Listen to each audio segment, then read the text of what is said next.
It's a slow ठहराव वाला song and it's a fast dancey song. Shakib Khan is an amazing performer. His confidence and charm instantly light up the screen. ঢাকাই সিনেমার megastar Shakib খানের নতুন cinema Prince নিয়ে এবার আসছে একটি আনকমন চমক। এবার আর একজন নয়, এই সিনেমার আইটেম গানে একসাথে দেখা যেতে পারে দুইজন অভিনেত্রীকে, ভারতীয় নায়িকাকে। বলতে গিয়া তাও ভুলি না গান বাজে তুই কানে। শোনা যাচ্ছে এই আইটেম গানের মধ্যে থাকতে চলেছে দক্ষিণ ও বলিউডের গ্ল্যামার কুইন তামান্না ভাটিয়া এবং স্টাইলিশ তারকা পূজা Hegde. Presents Bangladeshi cinema with such passion and global appeal.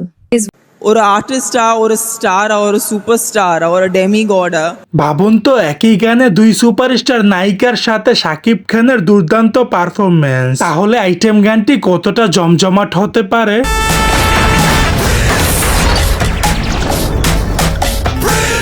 এবং কি শাকিব খান নিজে ইঙ্গিত দিয়ে জানিয়েছেন এই আইটেম গানটি নাকি মুক্তির পর পুরো বাংলাদেশে রাজত্ব করবে।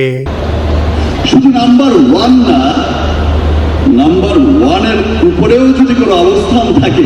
এখন দেখার বিষয় এই দুই গ্ল্যামার কুইন নায়িকার সাথে শাকিব খানের এই আইটেম গানটি আসলে কতটা জোর তুলতে পারে। সো দর্শক, আজকের এই ভিডিওটি এই পর্যন্তই। যদি ভিডিওটি ভালো লেগে থাকে তাহলে ভিডিওতে একটি লাইক, একটি কমেন্ট আর অবশ্যই চ্যানেলটি সাবস্ক্রাইব করতে ভুলবেন না।